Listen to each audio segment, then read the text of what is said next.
थाने की पुलिस नहीं है, अब सब कुछ क्राइम ब्रांच के पास है। मैं अपनी तरफ से कोई कमी नहीं चाहता, लेकिन कुछ गड़बड़ नहीं होनी चाहिए, समझ गए? अर्चना, कावेरी तुम्हारी जिम्मेदारी है। पता करो कि उसने अपना स्टेटमेंट क्यों बदला, और वो एनजीओ वाली देविका चौधरी, उसका क्या रोल है नई स्टेटमेंट के पीछे। और ललित, तुम स्कूल जाके पता करो, देखो महेश, प्रिंसिपल और बाकी का स्टाफ और क्या जानते हैं। मैं कालू से बात करता हूँ। एक और इम्पोर्टेंट चीज़ है, अजीब बात है कि वो इस केस फाइल में नहीं है। क्या मिसिंग है? डिटेल पोस्टमार्टम रिपोर्ट अब तक फाइल नहीं हुई है। नहीं हुई है? नहीं, हमसे छूटी नहीं है। डिटेल्ड रिपोर्ट अभी तक हमें मिली नहीं है, तो हम उसे अटैच कैसे कर दें? अपडेट तो होगा कल्पेश कि कब तक आने वाली है। अब ये तो नंदिता जी ही बता सकती हैं कि रिपोर्ट कब तक तैयार होगी। 1-2 दिन और लग जाएंगे। जैसे हो जाएगा मैं आपको फोन करती हूँ। इन्वेस्टिगेशन के हिसाब से श्रुति के साथ जो कुछ हुआ उसका जिम्मेदार कालू यादव था, तो उसका डीएनए मैच किया गया था? नहीं, ऐसी कोई रिक्वेस्ट नहीं आई है हमारे पास। और मैंने डॉक्टर रागिनी प्रधान का इंटरव्यू देखा था टीवी पर, लेकिन वो तो हमारे मेडिकल इन्वेस्टिगेशन टीम का हिस्सा है ही नहीं। मतलब ये डॉक्टर रागिनी प्रधान आपकी टीम में नहीं है? नहीं, जहाँ तक मुझे पता है वो तो प्राइवेट प्रैक्टिस करती है। हाँ, लेकिन जब हम विक्टिम की डेड बॉडी पोस्टमार्टम के लिए तैयार कर रहे थे, तब सब इंस्पेक्टर कल्पेश शर्मा ने डॉक्टर रागिनी प्रधान को अलग से बुला लिया था। एनीवे, मैं डिटेल रिपोर्ट तैयार कर रही हूँ, रेडी होते ही आपके पास भिजवा दूंगी। अब इस केस में आगे आने वाली बातें बहुत चौंकाने वाली थी। ये नई इन्वेस्टिगेटिंग टीम को एक ऐसे भंवर में पटकने वाली थी कि कालू यादव के मुख्य अभियुक्त होने के बावजूद केस की फाइल को क्लोज करने के लिए अभी उन्हें कड़ी मेहनत करनी थी।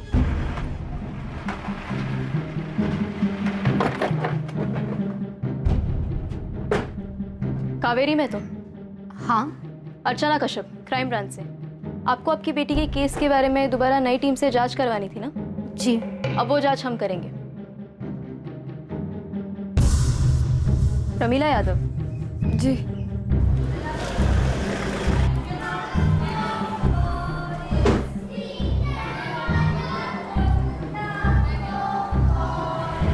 कुछ लेंगे सर?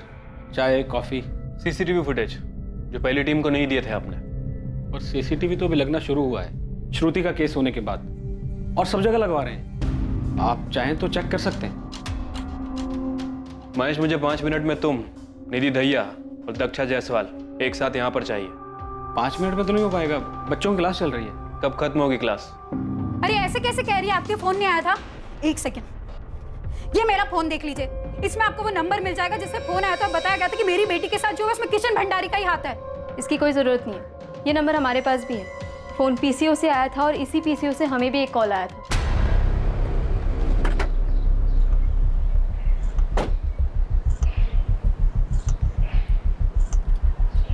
बोलो भाई। Crime branch. पीसीओ है साहब, बहुत लोग फोन करते हैं यहाँ से। लेकिन देखा तो होगा ना तुमने, 2 बार आया था वो। एक बार 20 जुलाई को रात 10:30 बजे एक औरत को फोन किया था। फिर किसने किया है? किसी स्कूल वाले ने ही। और दूसरी बार 25 जुलाई को दोपहर 3:30 बजे मुझे फोन किया था। PSI Lalit speaking, crime branch. आप लोग इस केस पर हो? अब 1 रुपया मिलता है साहब एक फोन का, क्या याद रखो? तो याद होता तो बता देता। देख, कोशिश कर उस आदमी को याद करने के लिए, बहुत ही काम का आदमी है वो हमारे लिए। आप मुझे थोड़ा वक्त दीजिए, मैं कोशिश करता हूँ। अगर 2 बार आया है तो हो सकता है मोहल्ले का ही हो, अगर फिर से देखूंगा तो याद आ जाएगा। लेकिन साहब ये भी तो हो सकता है कि बाहर का हो और सिर्फ फ़ोन करने के लिए यहाँ पे आया हो।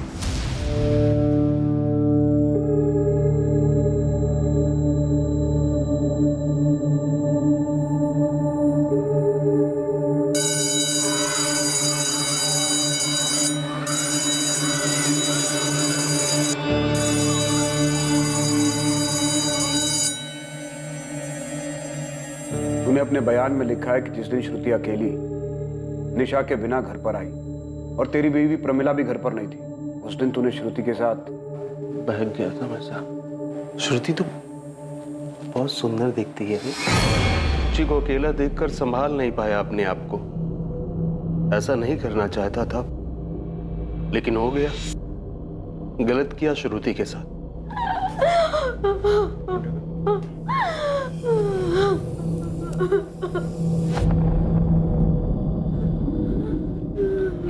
जो हुआ उसे भूल जा बेटा, किसी को बोलना मत ना। मम्मी पापा को भी नहीं, है ना? समझ गई ना? नहीं तो वो लोग बोलेंगे तू झूठ बोल रही है, और मैं भी ये बोलूंगा कि तू झूठ बोल रही है। तू नहीं बोलेगी ना? मतलब तूने जबरदस्ती की? जी साहब। तो वो चुप क्यों रही, चिल्लाई क्यों नहीं? वो मुंह दबा दिया था। उसकी हालत और खराब हो गई, कब पता चला तुझे? जब पेट दर्द और उल्टी शुरू हुई तो डॉक्टर बन गया, 10 साल की बच्ची को दवा दे दी। कहां से लाया था दवा? एरिया की बाहर की दुकान से। दुकान का नाम याद नहीं। जब श्रुति की मौत की खबर आई तब तो समझ में आ गया होगा कि तूने ही श्रुति को मारा है। पाप हो गया था साहब मुझसे। साहब मैं पापी हूं साहब, मुझे फांसी दे दो साहब। साहब मुझे मार दो साहब, फांसी दे दो साहब। कालू भाई ऐसा कर ही नहीं सकते। अरे बहुत सालों से जानते हैं हम उन्हें। एकदम गलत इल्जाम लगाया गया है उन पर। और तुम्हें स्कूल वालों पे इल्जाम लगाने के कितने पैसे मिले? अरे ओ मैडम, आप भी मिली हुई हो स्कूल वालों से? अब पिछली बार जो पुलिस आई थी उनसे? एक औरत हो के एक औरत के बारे में ऐसा सोच भी कैसे सकती हैं आप? किसी ने पैसे नहीं लिए मैडम, और नहीं मेरे पति ने कुछ किया है। प्रमिला यादव, तुमसे भी बात करूंगी मैं, पहले कावेरी से कर ले। सच बोल रही है प्रमिला। श्रुति और निशा दोनों बेटी जैसी है कालू भाई के लिए। ना मुझे ना मेरे पति को लगता है कि वो ऐसा कुछ कर सकते हैं। पहले तो तुम कुछ नहीं कहना चाहती थी, फिर वही एक फोन आया और तुमने सारी बात मान ली। क्यों? किसका फोन? और कालू को अरेस्ट करने के एक दिन बाद ही ये फोन क्यों आया? हाँ, अगर कोई शुभचिंतक ही था तो पहले क्यों नहीं बताया उसने? मुझे पहले भी लगता था कि कालू भाई श्रुति के साथ ऐसा कुछ नहीं कर सकते, उनका हाथ नहीं है इसमें। अरे जिसकी बेटी मरी उसकी बात तो आप लोग सुन ही नहीं रहे हैं। 13 तारीख की रात को हम सब साथ खाना खा रहे थे, सब ठीक। हम लोग खाना खा रहे थे और श्रुति खेल रही थी, निशा के साथ मस्ती कर रही थी। मुझे डांट लगाना पड़ा उसे कि खेल रोककर खाना खा ले। मैंने अगली सुबह उसे स्कूल छोड़ा। हंस रही थी, खुश थी, हर रोज की तरह। मर्द नहीं समझ सकते, लेकिन आप तो औरत है, आप तो समझ सकती है। सोचिए, एक 10 साल की लड़की को एक दिन पहले दवाई दी गई क्योंकि उसे बहुत दर्द हो रहा था और किसी को पता नहीं चलता। और ऐसा दर्द उसकी माँ से छुपा हुआ रह सकता है? बताइए जरा। माना कि नहीं छुपा सकती, लेकिन फिर आप लोगों ने ये बात पहली वाली टीम के सामने क्यों नहीं उठाई? अरे मैडम, चिल्ला चिल्ला के कहा था, लेकिन सुनना कहाँ चाहते थे वो लोग। कालू भाई को पकड़ने के बाद बस जैसे तैसे मामला खत्म करना था। आप देविका जी से पूछ लीजिए, वो थी साथ में जब मैंने बोला था। और देविका इस केस में कैसे आई? आपने बुलाया या खुद घुस गई? क्या फर्क पड़ता है मैडम, उनके रहने ना रहने से सच बदल जाएगा? सच बदलेगा नहीं, लेकिन सच बदलने की कोशिश जरूर की जा सकती है। आपकी बेटी की मौत हुई है, तकलीफ में थी वो। अब जानती है ना, अगर अब झूठ बोल रही है तो आप खुद उसके साथ अन्याय कर रही है। मैं अन्याय कर रही हूँ मेरी बच्ची के साथ? अरे आप लोग समझ ही नहीं रहे। ऐसा दर्द तो एक औरत भी सहन नहीं कर पाती है। श्रुति तो फिर भी बच्ची थी, सिर्फ 10 साल की, मेरे बगल में सोती थी। मुझे नहीं पता चलता क्या? वो चुप नहीं बैठती, मुझे बताती। मुझसे बेहतर मेरी बेटी को कौन जान सकता है? मैं नहीं मानती कि आप लोग जो कह रहे हो वो सच है।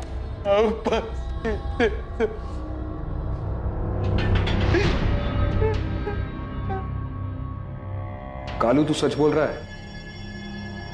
लड़की चिल्लाई नहीं, किसी से कुछ नहीं कहा, सच कह रहा ना?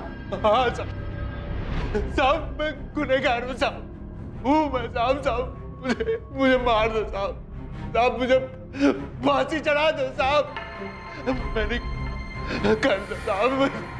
कोई तो सच छुपा रहा है सर, कुछ बड़ा जो ले आ। या तो कावेरी और प्रमिला दोनों भर भर के झूठ बोल रहे हैं, या तो फिर कालू को अपनी बलि देने का शौक चढ़ा है। ऐसा कैसे हो सकता है? दोनों पार्टी के बयान अलग हैं। मतलब साफ है कि दोनों में से कोई तो झूठ बोल रहा है। सर, ये दो बाहुबलियों की वर्चस्व की लड़ाई है, कोई आपसी रंजिश हुई होगी इनकी। अब इससे उनको तो कोई फर्क नहीं पड़ेगा, पर बेचारे ये गरीब लोग जरूर पिस जाएंगे इस पैसों के खेल में। त्यागी सर ने ठीक ही कहा था कि बच्चे की लाश पर रंगमंच सजा रखा है इन लोगों ने। कोशिश बेकार है तुम्हारी जगदीश। मैं जानता हूँ देविका चौधरी तुम्हारे कहने पे मेरी बदनामी कर रही है। लड़की की जान चली गई और तुम्हें अपने नाम की पड़ी है भंडारी। उस लड़की के साथ जो दुष्कर्म हुआ है उसका परिणाम तो भुगतना ही होगा। कानून को अपना काम करने दो। कब तक बचाओगे कानून से? जगदीश, ये कानून की पट्टी किसी नौसिखियों को पढ़ाना। मदनलाल भंडारी नाम है मेरा। लाख कोशिश कर लो, मेरा बाल विवाह का नहीं कर पाओगे तुम। और इसे चेतावनी समझो या धमकी, अगर तुम नहीं रुके तो मैं शुरू हो जाऊंगा। फिलहाल तो मेरी सलाह मानो भंडारी, और अपने स्कूल को बचाओ। इन क्राइम ब्रांच वालों के हाथ कुछ लग गया ना तो ताला लगा देंगे तुम्हारे स्कूल पर भी और तुम्हारे बेटे की आजादी पर भी। क्यों अस्पताल नहीं गए श्रुति के साथ? मतलब क्या कहना क्या चाहते हैं आप? अरे हमें तो जैसे ही पता चला तुरंत हम उसकी मदद में लग गए थे। तो फिर ये मदद आप लोगों ने आगे तक क्यों नहीं की? हाँ, क्यों सिर्फ 2 मेड के सहारे उस दर्द में कराती हुई बच्ची को छोड़ दिया आपने? हिंदी जी, आप तो प्रिंसिपल हैं, आपने जिम्मेदारी लेकर क्यों किसी और को नहीं भेजा बच्ची के साथ? उतना खून देखने के बाद कुछ समझ में नहीं आ रहा था, पर फिर भी मैंने डॉक्टर को बुलाया, लेकिन उसे आने में वक्त लगता, इसलिए महेश जी ने तुरंत फैसला लिया और बच्ची को हॉस्पिटल भिजवा दिया। मैंने खुद डीएल मेमोरियल फोन किया और उन्हें बताया ताकि वो पहले से अपनी तैयारी करके रखें। हाँ, और आप लोग यहाँ पर अपनी तैयारी कर लें। देखिए, आप तीनों को एक बात मैं अच्छी तरह से बता दूं, मुझे सिर्फ सच सुनना है। किशन भंडारी ने किया ना ये? वो यहाँ रोज आता था या फिर कभी कभी? सर, किशन जी का स्कूल के मामलों से कुछ लेना देना नहीं होता। मैं नाम लेकर पूछ रहा हूँ, शायद पिछली टीम ने नाम नहीं लिया। क्या रोल क्या है किशन भंडारी का स्कूल चलाने में? कोई रोल नहीं है। आप भी यही कहेंगी दक्षा जी? मैनेजमेंट के बारे में मुझे कुछ नहीं पता, मैं सिर्फ एक टीचर हूँ यहाँ पर। आप तीनों मेरी एक बात कान खोलकर सुन लीजिए, अपराधी की मदद करना भी अपराध है।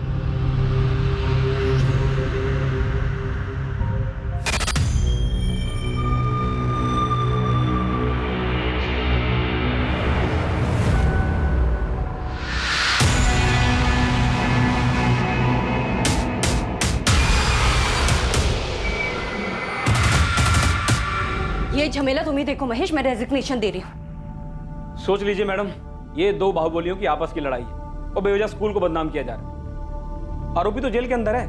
वो क्राइम ब्रांच वाले गलत तो नहीं बोल रहे ना महेश? क्यों तुमने श्रुति को हॉस्पिटल में सिर्फ सादिया और आरती के साथ भेजा? खुद क्यों नहीं गए? मुझे क्यों नहीं कहा? मैडम, जहाँ मैं था ना, आप भी वहीं थी। अब आप सारी जिम्मेदारी मेरे कंधों पर डाल रही ना। मैंने आपको रोका था कि वहां मत जाओ, किसी को मत भेजो। मैं तो सिर्फ कोऑर्डिनेटर हूँ, आप प्रिंसिपल हैं, जिम्मेदारी आपकी बनती थी।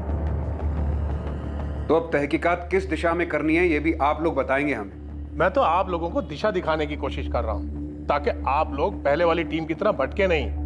अरे भाई, शुभचिंतक हूं मैं आप लोगों का। बहुत बहुत शुक्रिया जगदीश जी हमारी चिंता करने के लिए। चल क्या रहा है यहाँ पे?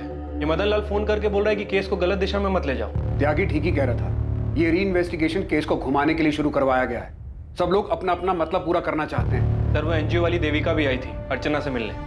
आप लोगों को बस इतना बताना चाहती हूँ कि भंडारी परिवार काफी कुछ छुपा रहा है। वो हम पता कर लेंगे। उस लड़की को जानबूझकर निशाना बनाया गया मैडम। निशाना बनाया गया? क्यों? गरीबी मैडम, गरीबी। उस लड़की की माँ ने फीस कम करने की रिक्वेस्ट की तो उन लोगों ने ऐसा बदला लिया। क्या बोल रही है आप कि श्रुति को टारगेट किया गया था? इस केस में एक और नया मोड़ आया, लेकिन इसी के साथ पीड़िता की पोस्टमार्टम रिपोर्ट से एक और चौंकाने वाली चीज पता चली। डॉक्टर नंदिता, जिस पर हम काम कर रहे हैं उससे भी कुछ अलग मिला है क्या? अब तक जो भी सामने आया है ये उन सब से अलग है। ये सुनकर आप शॉक्ड हो जाएंगे। मुझे लगता है ये सारी चीजें जानबूझकर छिपाई गई, केस को दबाने के लिए कवर अप किया गया है। मैं अभी पहुंच रहा हूँ। पुरानी टीम कह रही है कि उनको भी नहीं पता था ये। झूठ बोल रहे हैं वो लोग। मैंने जब किशन भंडारी का नाम लिया था तभी बताया था उनको कि मैं फीस कम करवाने के लिए स्कूल गई थी। हम पति पत्नी मिलकर भी इतना ही कमा पाते कि किसी तरह घर चला सके। कोशिश रहती है कि बच्चों को भूखा ना सोने दे। श्रुति के अलावा एक और बेटी है हमारी, 5वीं से, उसे भी यही पढ़ाना है। मैं समझ सकती हूँ कावेरी, लेकिन अगर फीस कम कराने की बात है तो तुम महेश जी से बात कर लो। इस मामले में वही कुछ कर सकते हैं। फैसला तो अनामिका जी करती है, मैं तो सिर्फ रिक्वेस्ट कर सकता हूँ। तो सर जी, आप उनको बताइए ना हमारी हालत के बारे में। ठीक है, मैं बात करता हूँ, लेकिन अगर तुम खुद अनामिका जी से जाकर उनकी कोठी पर बात करो तो ज्यादा बेहतर होगा। मैं गई थी उनके कोठी, लेकिन अनामिका जी नहीं मिली, ये किशन मिला वहां। कौन सी क्लास में है? बता श्रुति। 7th स्टैंडर्ड में। ठीक है, मैं देखता हूँ हम क्या कर सकते हैं। बड़ी मेहरबानी होगी साहब, थोड़ा बोझ हल्का हो जाएगा। आप फिक्र मत कीजिए, मैं बात करता हूँ अनामिका से भी और महेश जी से, जो होगा आपको बता देंगे। कितनी कम हुई थी फीस? नहीं हुई, उसके पहले ही मेरी बच्ची को मार डाला। तुम गई कब थी उनसे बात करने? ये साल शुरू होने के पहले। तुम्हें किशन भंडारी पर ही क्यों शक है? वो फिर आया था तुम्हारी बेटी से मिलने? मेरे सामने तो नहीं मिला, लेकिन मैं जानती हूँ ये उसी ने किया है, कालू भाई ने नहीं। क्या मिला आपको डॉक्टर? आपने कहा शॉकिंग है। विक्टिम को सोडोमाइज किया गया था, उसके साथ अस्वाभाविक दुष्कर्म हुआ है। सोडोमाइज्ड? अस्वाभाविक दुष्कर्म?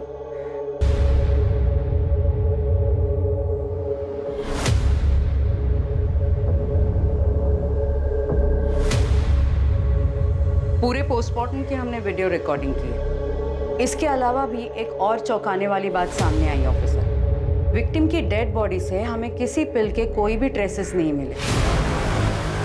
उसके साथ बहुत बुरी तरह से अस्वाभाविक दुष्कर्म हुआ है, जिसकी वजह से बहुत खून बहा और डेथ हुई। तो फिर ये प्रेगनेंसी वाली बात कहाँ से आ गई? मैं भी हैरान हूँ कि ये अफवाह सामने कैसे आई, जबकि श्रुति के साथ जो कुछ भी हुआ वो अननेचुरल था। वो फिजिकली इमेच्योर थी। फिजिकली इमेच्योर मतलब आप ये बोल रही हैं कि वो पेट से हो ही नहीं सकती? किसी भी हाल में हो नहीं सकती। मुझे ये समझ में नहीं आ रहा कि डॉक्टर रागिनी प्रधान इस नतीजे पर कैसे पहुंची और उन्होंने इन पिल्स का जिक्र कैसे किया। जब मैं पोस्टमार्टम कर रही थी तो मुझे समझ में आ रहा था कि कुछ ना कुछ तो गड़बड़ है। हमने विसेरा और डीएनए प्रिजर्व किया है और अब मैं श्योरिटी के साथ कह सकती हूँ कि विक्टिम प्रेग्नेंट हो ही नहीं सकती।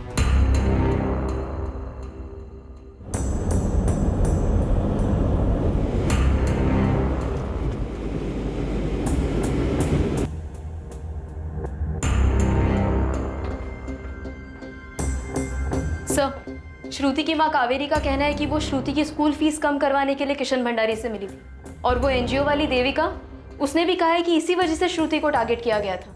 सर, मैंने एफएसएल ऑफिसर आशीष त्रिवेदी से बात की है। सर, आशीष ने श्रुति प्रेग्नेंट थी ही नहीं। सर, उसकी पोस्टमार्टम रिपोर्ट में सामने आया है कि उसके साथ अस्वाभाविक दुष्कर्म किया गया था, इसीलिए उसे ब्लीडिंग हुई और वो फिजिकल इमेच्योर थी, इसलिए वो प्रेग्नेंट तो हो ही नहीं सकती थी। लेकिन सर, ये थ्योरी इन्वेस्टिगेशन में कहाँ से आई?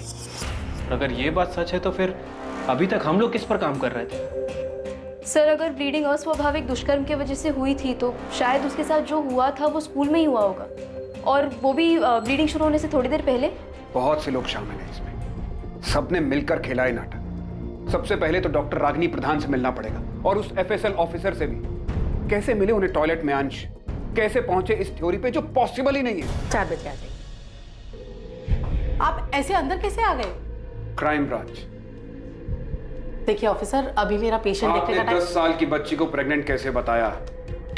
क्या बेस था आपके पास? एक्सक्यूज मी ऑफिसर, वहां मुझे पुलिस ने बुलाया था। मैंने वहां बाथरूम में ब्लड के साथ मांस का अंश पड़ा हुआ देखा था। उससे मुझे जो समझ में आया बता दिया। आप वो रिपोर्ट दिखाइए जो आपने सबमिट की थी।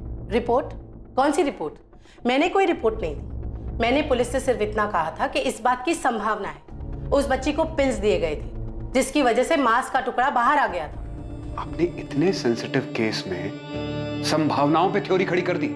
इसका दोष आप मुझे मत दीजिए ऑफिसर। मैंने सिर्फ पहली नजर में दिखने वाली बात कही थी, ये नहीं कहा था कि ऐसा ही हुआ होगा। हाँ, बल्कि ये जरूर कहा था कि वो लोग पोस्टमार्टम की रिपोर्ट ही मानेंगे, वही काम आएगी। देखिए ऑफिसर, मुझे वहां पुलिस ने बुलाया था और मेरे एक्सपीरियंस से जो मुझे समझ में आया वो मैंने बता दिया। और आपने कभी सोचा है कि आपकी ये रिपोर्ट भी गलत हो सकती है? आपके पोस्टमार्टम के डॉक्टर्स भी बिकाऊ हो सकते हैं। आखिरकार 2 बाहुबलियों के बीच की लड़ाई है, और इससे ज्यादा सवाल अगर आपको पूछने हैं तो अपने डिपार्टमेंट वालों से पूछिए, पिछली टीम के लोगों से पूछिए। ये देखो, जहां से ब्लड सैंपल्स मिले वहां भी कुछ नहीं था। आशीष, मैं उस अंश की बात कर रहा हूँ। टॉयलेट में था वो। नहीं के बराबर था वो। हमें जहां पर बताया गया था हमने हर जगह पर चेक किया, क्लासरूम, टॉयलेट और जहां पर भी खून था।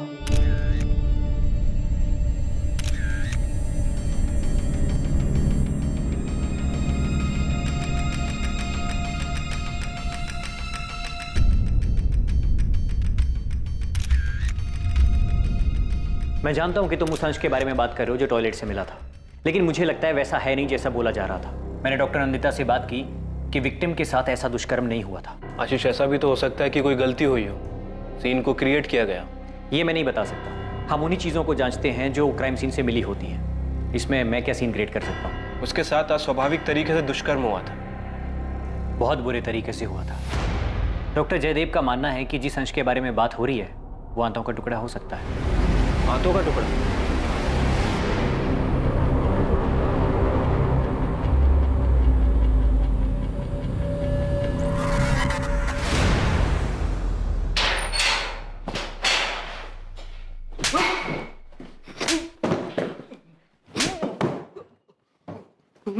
सच उगलवाने के लिए मैंने बहुत क्रिमिनल्स की हड्डी तोड़ी है, लेकिन पहली बार झूठा इल्जाम अपने सर पर लेने वाले को पीट रहा हूं मैं। बता, बोल, किसके लिए बरी का बकरा बन रहा है तू? बोल कालू, किसके लिए बलि का बकरा बन रहा है तू?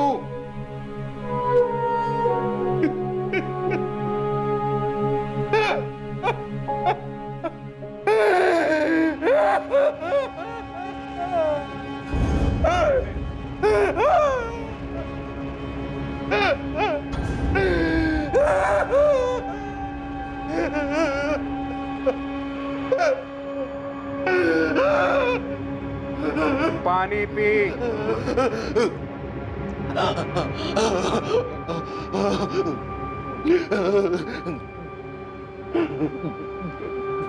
क्यों किया कालू? किसके लिए? किसके लिए साहब? किसके लिए?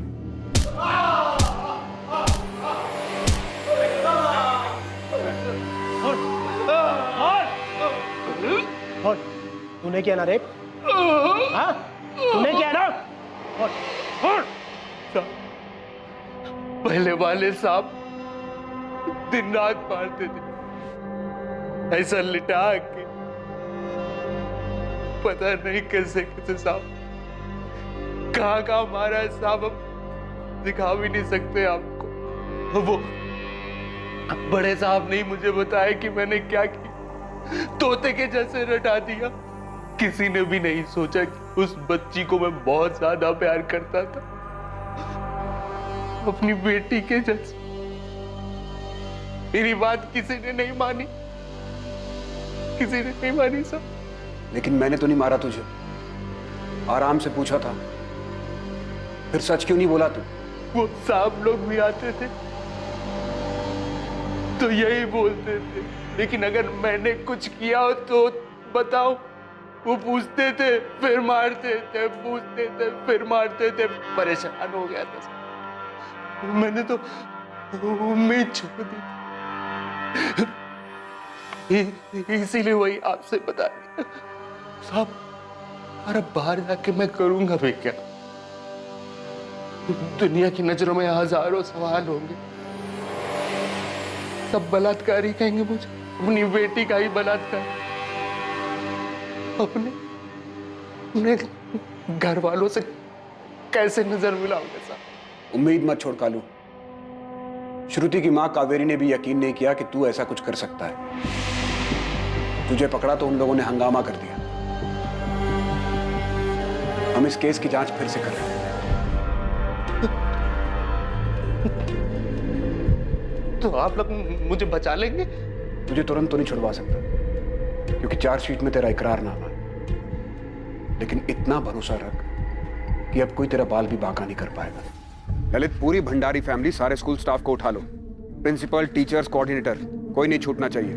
डीएसपी सर के ऑर्डर्स हैं हमारे पास। कोई प्यार से न माने तो घसीट कर ले आना सबको। और अर्चना, 2 घंटे के अंदर तुम्हें स्कूल को सील करने का ऑर्डर मजिस्ट्रेट के ऑफिस से मिलेगा।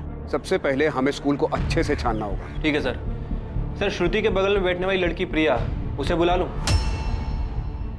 सर, उसी ने हमें बताया था कि श्रुति क्लास से बाहर गई थी। पेरेंट्स के साथ बुलाओ उसको, बात करते हैं, देखते हैं क्या बताया था उसने पहली टीम को।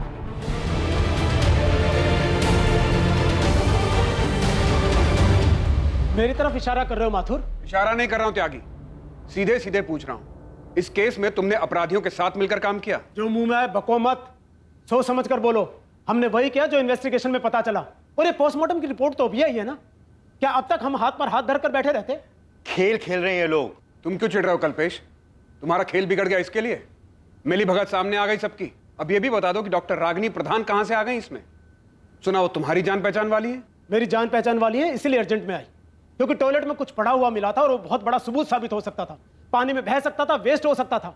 ऑन द स्पॉट डिसीजन लेना था, एक्सपर्ट की जरूरत थी, इसलिए डॉक्टर रागिनी प्रधान को बुलाया। समझ में आया? असली रिपोर्ट को साफ करने की पूरी तैयारी कर ली थी तुमने। किसके कहने पे किया ये सब? रिपोर्ट में और क्या क्या बदला सबने मिलकर? त्यागी, उस बच्ची को सोडोमाइज्ड किया गया था। फिजिकली इमैच्योर थी वो बच्ची। कैसे दबाई ये बात? बाहुबली लोगों का आते हैं इन सब में। अगर उन्हें कुछ दबाना ही है तो वो पोस्टमार्टम रिपोर्ट भी तो बदल सकते हैं। मैंने पहले बताया था माधव, रंगमंच सजाया गया बच्ची की लाश पर। यह केस उतना आसान है नहीं जितना दिखाई देता है। आग का कुआं है, जितनी गहराई में उतरोगे उतने जलोगे। बचोगे तो तुम भी नहीं त्यागी, क्योंकि तुम भी इसी रंगमंच का हिस्सा हो। सच्चाई को तो मैं खुद निकालूंगा। चाहे तुमने उसे कितने ही गहरे में क्यों ना दबा के रखा हो। और एक रिपोर्ट और बनेगी कि कैसे वर्दी पहन के तुम लोग अपराधियों के साथ जाकर मिल गए। ठीक है, हमने अपना काम किया, तुम अपना काम करो, लेकिन एक बात याद रखना, हम और तुम उन लोगों में से नहीं हैं। हम लकीर के इस तरफ हैं। नहीं त्यागी, मैं तुम्हारे हम में शामिल नहीं, मैं तुम्हारी तरफ नहीं। गलत दिशा में जा रहे हो ऑफिसर, गलती कर रहे हो तुम। गलती तो अब सुधारी है भंडारी जी। अब समझ में आया कि आपने केस को किस दिशा में भटकाया था। सर सर सर मेरी बात सुनिए। आप लोग जगदीश पाल के बहकावे में आ रहे हैं। वो ही मास्टरमाइंड है इस सब फसाद का। पता कीजिए आप, वो पोस्टमार्टम रिपोर्ट में उसी ने हेराफेरी करवाया। वो सब हम पता कर लेंगे, लेकिन अभी तू बताएगा कि तूने क्या हेराफेरी की है। चल सर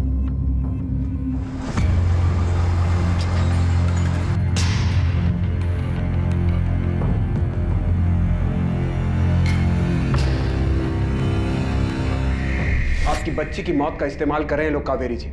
आप सही थी, बहुत बुरा हुआ है आपकी बच्ची के साथ, लेकिन वो नहीं हुआ जो हमें बताया गया है। मतलब कालू भाई ने कुछ नहीं किया ना? नहीं, स्कूल में से किसी ने किया है। किसने? किशन भंडारी ने किया। हम पता लगा रहे हैं और बहुत जल्द आपको भी बता देंगे। इन लोगों ने सबूत मिटाने की कोशिश की है, लेकिन हम लोग इन्हें छोड़ेंगे नहीं, पकड़ के रहेंगे। कुमार साहब को बोलो और भी काम है हमें, जो भी बात करनी है जल्दी करो। सुना नहीं क्या तुमने?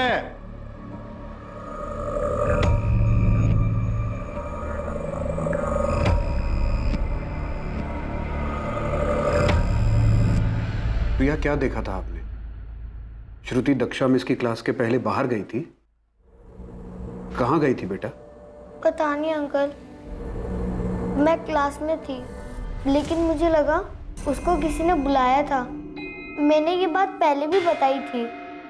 आपने ये बात पहले बताई थी? वो जो दूसरे पुलिस वाले अंकल है ना, उनको। श्रुति को किसने बुलाया था ये देखा तुमने?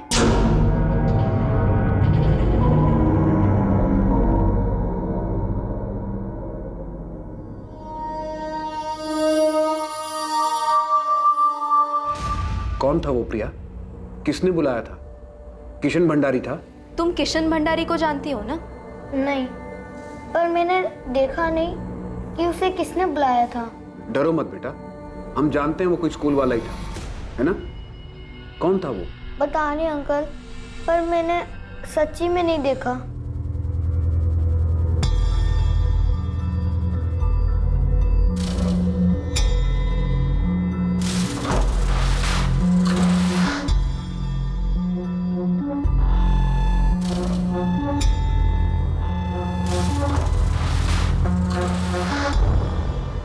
यहां से बाहर आई हो।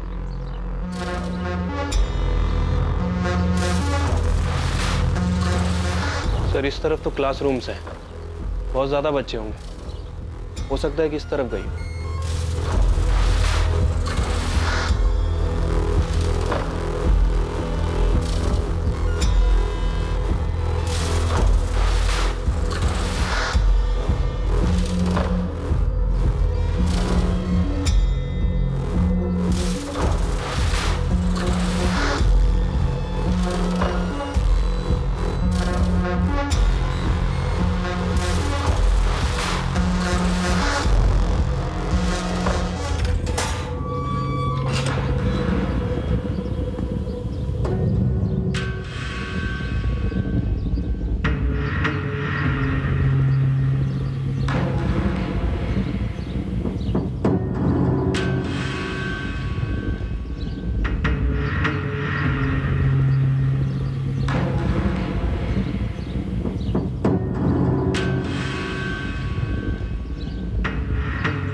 ये क्या है? साहब स्टोर रूम है। ताला क्यों लगा स्टोर रूम में? साहब चाबी हमारे पास नहीं। जल्दी लेकर आओ। ललित, स्कूल में कुछ हुआ और किसी को पता ही ना चले, ऐसा तो नहीं हो सकता। तो बच्चों को पता नहीं चला, एक बात समझ में आती है, लेकिन यहाँ स्कूल में हर आदमी बच्चा बनने की कोशिश कर रहा है। तो मुझे लगता है कि स्कूल में जो भी हुआ है, ये प्रिंसिपल और ये महेश ये हमसे मिलकर छुपा रहे हैं। 14 जुलाई को लगभग 10:20 पे श्रुति क्लास से बाहर गई और लगभग 11:05 तक वापस आ गई। किसने बुलाया था उसे? किशन भंडारी ने या आप में से किसी एक ने? नहीं दीजिए। मैडम, हम कुछ नहीं जानते। किशन जी का स्कूल के मामलों से कुछ लेना देना नहीं, तो वो स्कूल क्यों आएंगे? तुमसे पूछा मैंने? तुम्हारी शक्ल से ही झूठ टपक रहा है, तुम चुप रहो। निधि जी आप बताइए, क्या वो किशन था? मुझे नहीं पता, मैं अपने ऑफिस में थी, अगर वो आया भी होगा तो मुझसे नहीं मिला। आपसे मिला नहीं है? आप अपनी नौकरी बचाने के लिए उससे बचा रही हैं? अरे नहीं चाहिए ऐसी नौकरी, वैसे मैं ये नौकरी छोड़ रही थी, परेशान हो गई जवाब देते देते। बच्ची की जान चली गई, आपके स्कूल में सोडोमाइज किया गया उसे, और आप परेशान हो रही है जवाब देते देते। क्यों? क्योंकि आपसे स्कूल मालिक के फैमिली के बारे में पूछा जा रहा है। क्योंकि मुझे सच में नहीं पता, लेकिन शायद इस महेश को पता है, कुछ छुपा रहा है। मैंने इससे पहले भी कहा कि अगर कुछ भी पता है तो बता दे, लेकिन कुछ बता ही नहीं रहा है। मुझे समझ नहीं आ रहा कि मुझे क्यों घसीटा जा रहा है इस सब में। अरे जो कुछ हुआ ही नहीं तो कैसे बोल दूं? मैडम उस दिन किशन जी स्कूल आए ही नहीं थे। किशन नहीं तो कौन था? क्या वो तुम थे? तुमने बुलाया था श्रुति को क्लास से? अरे कैसी बातें कर रही हैं आप? मैं उस छोटी बच्ची के साथ ये सब करूंगा? उसके पड़ोसी कालू का काम है ये, और पहले वाली पुलिस उसे पकड़ भी चुकी है। पता नहीं अब आप लोग उसे बचाने की कोशिश क्यों कर रहे हैं?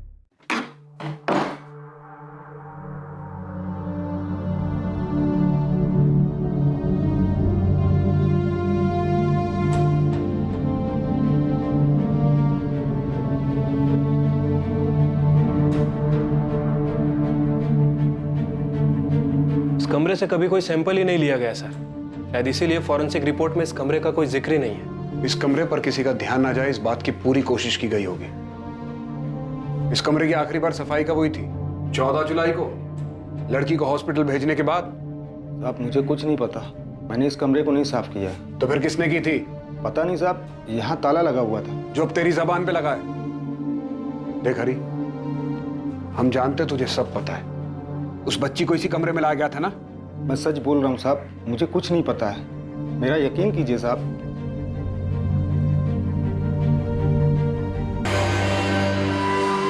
इंस्पेक्टर तुम जानते नहीं कि मदन लाल भंडारी कौन है, वरना कल दोपहर से इस तरह हमें यहाँ पे बिठा के नहीं रखते तुम।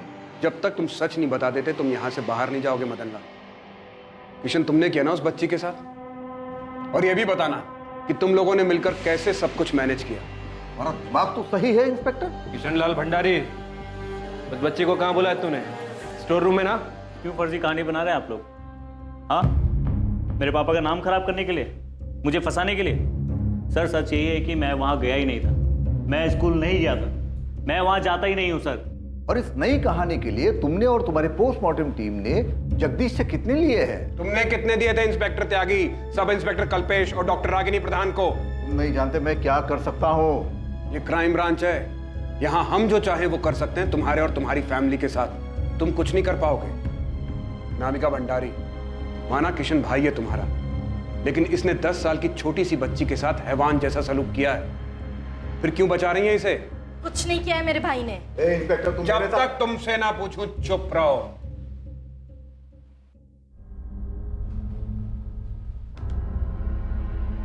अनामिका, 14 जुलाई को महेश ने 11:10 के बाद तुम्हें 6 कॉल किए, 2-2 मिनट के, और महेश ने 2 कॉल तुम्हें किए मदन लाल। 11:10 से 11:35, यानी इस 25 मिनट के बीच में तुम लोगों को 8 बार कॉल किए। क्यों? ये इंसिडेंट हमारे स्कूल में हुआ, इमरजेंसी सिचुएशन थी, और किसी कॉल करते? मैं भी नहीं बता रहा। इमरजेंसी तो थी, किशन की गंदगी जो समेटनी थी तुम लोगों को। मदन लाल और अनामिका को तुम पल पल की खबर देते रहे महेश, और महेश तुम लोगों से पूछ रहा था कि आगे क्या करना है, कैसे करना है, कैसे किशन को बचाना है। जबकि श्रुति की मां को तुमने 11:45 पर कॉल किया, उसे हॉस्पिटल भेजने के बाद, और उसके बाद इंस्पेक्टर त्यागी और सब इंस्पेक्टर कल्पेश को कॉल किए गए। ये रहे सारे कॉल रिकॉर्ड। इन कॉल रिकॉर्ड से कुछ नहीं साबित कर पाओगे तुम इंस्पेक्टर। ये सारे इस केस से ही जुड़े हैं। मैं उस स्कूल का मालिक हूं, तो जाहिर है कि महेश इमरजेंसी में मुझे ही कॉल करेगा ये गाइडेंस लेने के लिए कि आगे क्या करना है, कैसे करना है, कैसे चीजों को रफा दफा करना है। कुछ नहीं कर पाओगे तुम, कुछ भी नहीं साबित कर पाओगे तुम। भूल है तुम्हारी। किशन ने खून किया है, सबूत तो हम ढूंढ लेंगे। मेडिकल नहीं हुआ ना तेरा? चल तेरा मेडिकल करवाते हैं, देखते हैं अब कैसे बचेगा तू। सब बेवजह टाइम वेस्ट कर रहे हैं आप लोग। इन सब का अरेस्ट पुलिस डायरी में नोट कर लेना, ताकि रिकॉर्ड रहे कि एक्शन हुआ था। मेरा फोन लाओ। सर यहाँ फोन देना अलाउड नहीं है। तो जाके इंस्पेक्टर त्यागी तक मेरा एक मैसेज पहुंचा दो। सर यहाँ मैसेज देना भी अलाउड नहीं है। अर्चना, इनकी एकता में फूट डालो। मुझे लगता है इनमें कमजोर कड़ी महेश है, वो सब जानता है और टूट भी सकता है। उससे कहो कि सब सच बता देगा तो बच जाएगा। जी सर, लेकिन क्या आपको लगता है कि हमारी मेडिकल काम आएगी? सिर्फ मेडिकल से काम नहीं चलेगा, इन्वेस्टिगेशन में बहुत गड़बड़ है। हमें कोई स्ट्रॉन्ग गवाह चाहिए। इससे काम नहीं बनेगा।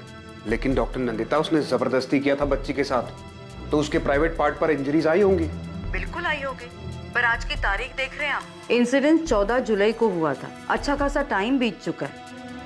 गलती तो हुई है।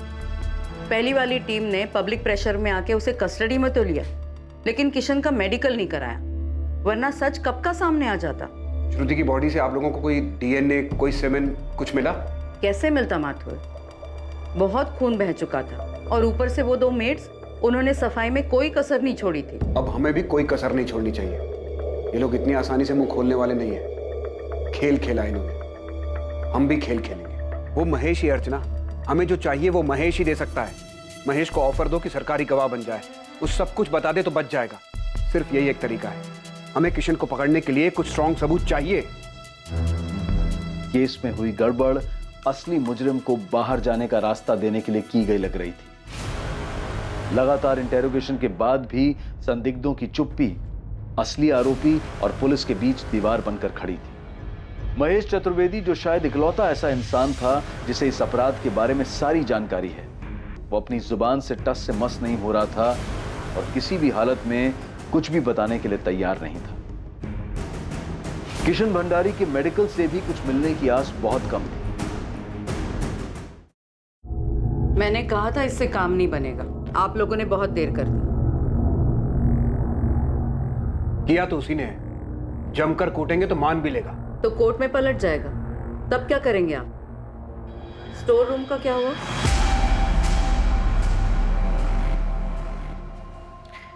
कहां से लेकर आऊं मैं कुछ ललित? बहुत देर हो गई है, कुछ नहीं मिलेगा। कोशिश करो आशीष, जो भी हुआ इसी कमरे में हुआ है। हुआ होगा, लेकिन कोई हमें यहाँ लेकर नहीं आया, वरना सफाई होने के बाद भी मैं कुछ न कुछ तो निकाल ही लेता। लेकिन अब कुछ नहीं हो सकता।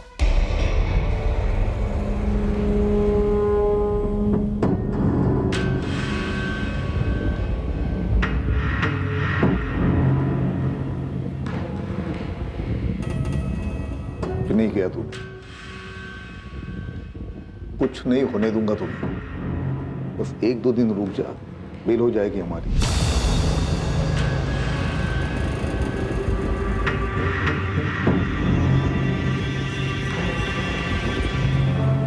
सर, कल रात भी उस महेश की पलक को एक बार भी झपकने नहीं दिया, लेकिन अभी तक कुछ बोला नहीं है उसने। स्टोर रूम से कुछ नहीं मिला?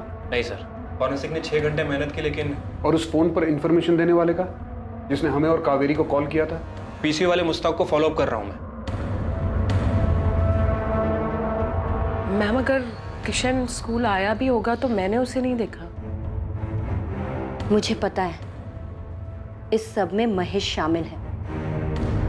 श्रुति की माँ फीस कम करवाने के लिए अनामिका के पास गई, लेकिन मिल गया उसे किशन। तभी से उसके मन में शैतान घुस गया होगा।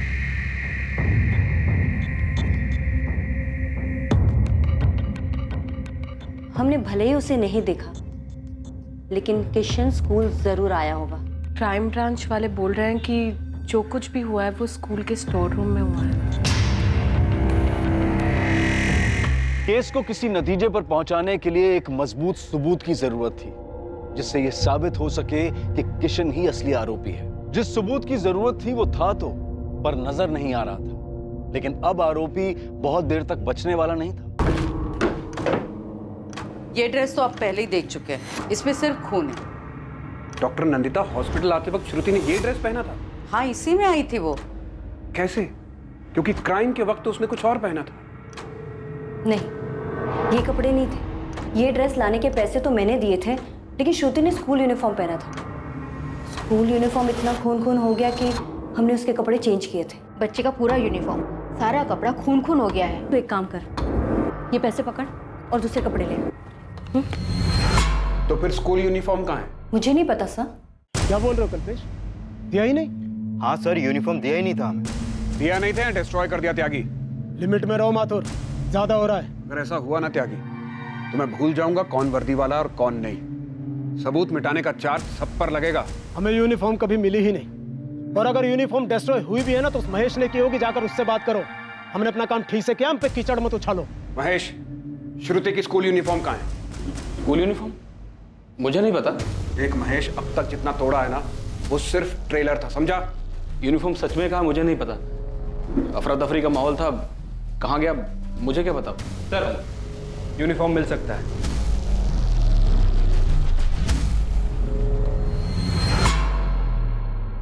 आरती और साध्या, श्रुति के कपड़े तुम दोनों ने बदले थे ना? हाँ, हमने ही बदले थे। स्कूल यूनिफॉर्म पहना था उसने। अभी कहाँ पर है वो? सर, श्रुति का बैग और यूनिफॉर्म स्कूल में ही था। महेश सर ने बोला कि दोनों को पैक करके उसके घर पे दे दो, तो मैंने दे दिया। दादी, ये यूनिफॉर्म श्रुति के बैग में डालो और उसके घर पर दे दो। बाकी कोई काम होगा तो बताता हूँ।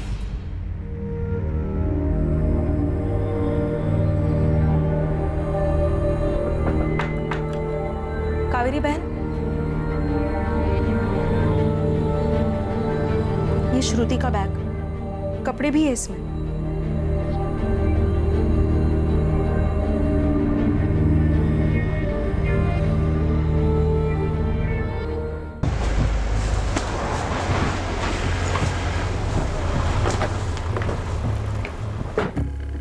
यूनिफॉर्म मिला कावेरी? हाँ मिला। यूनिफॉर्म साफ तो नहीं किया ना तुमने? नहीं मैडम, जैसा मिला था वैसे ही अलमारी के ऊपर रख दिया ताकि दिखाई ना दे। इसे देखने की हिम्मत नहीं तो साफ क्या करते। सही क्या कावेरी?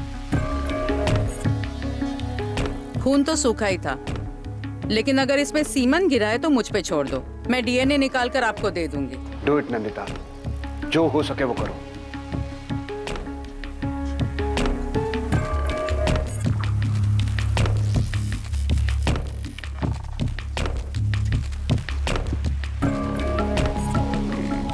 बड़ी भूल हो गई किशन जी। बस उम्मीद करो कि उन्हें यूनिफॉर्म पे कुछ ना मिले।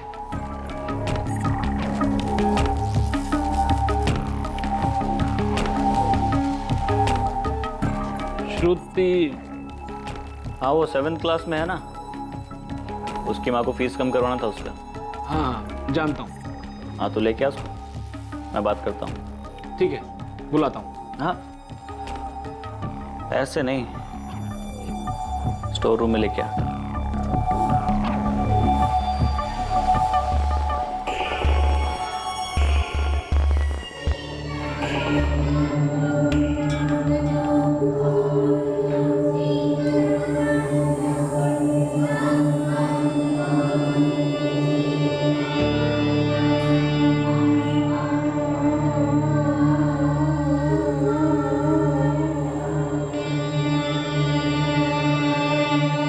किशन जी आए बेटा, तुम्हारी फीस कम कर देंगे। चलो बात कर लेते हैं। सब कुछ बताना अपने बारे में अच्छे से, जो भी पूछे सब बताना और घबराना मत, ठीक है?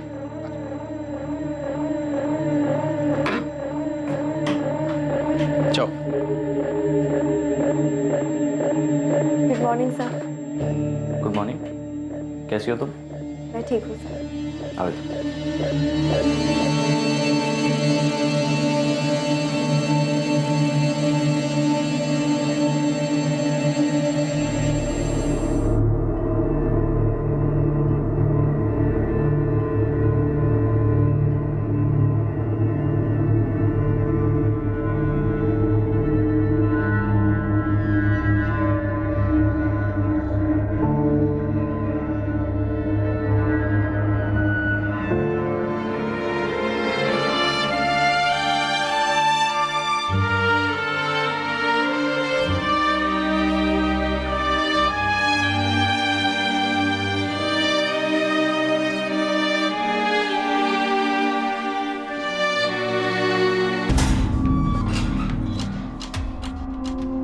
चल, तेरा टाइम पूरा हो गया।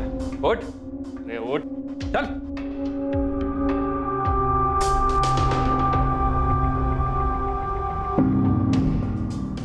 तुम्हारा एविडेंस मेरे हाथ में है माथुर। मैच हो गया? हाँ मैच हो गया।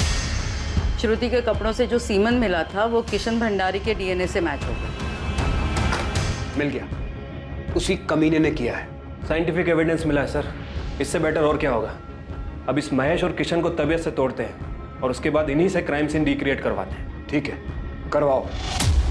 किशन भंडारी पर आईपीसी की धारा 377 अप्राकृतिक रूप से यौन संबंध बनाने के लिए, धारा 302 हत्या के लिए और महेश चतुर्वेदी पर धारा 304 गैर इरादतन हत्या के लिए और धारा 202 अपराध की जानकारी छुपाने के चार्जेस लगाए गए।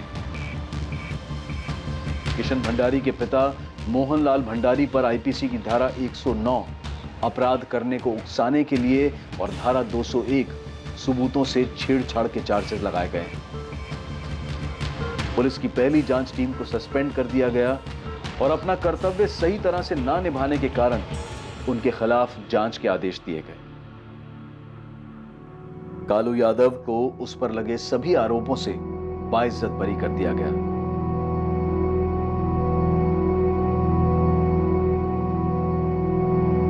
कावेरी अपनी बेटी को न्याय दिलाने के लिए लड़ी और आखिरकार उन रसूखदार और ताकतवर लोगों तक पहुंची जिन लोगों ने जुर्म से भागने के लिए बहुत कुछ किया था। कोई खबर?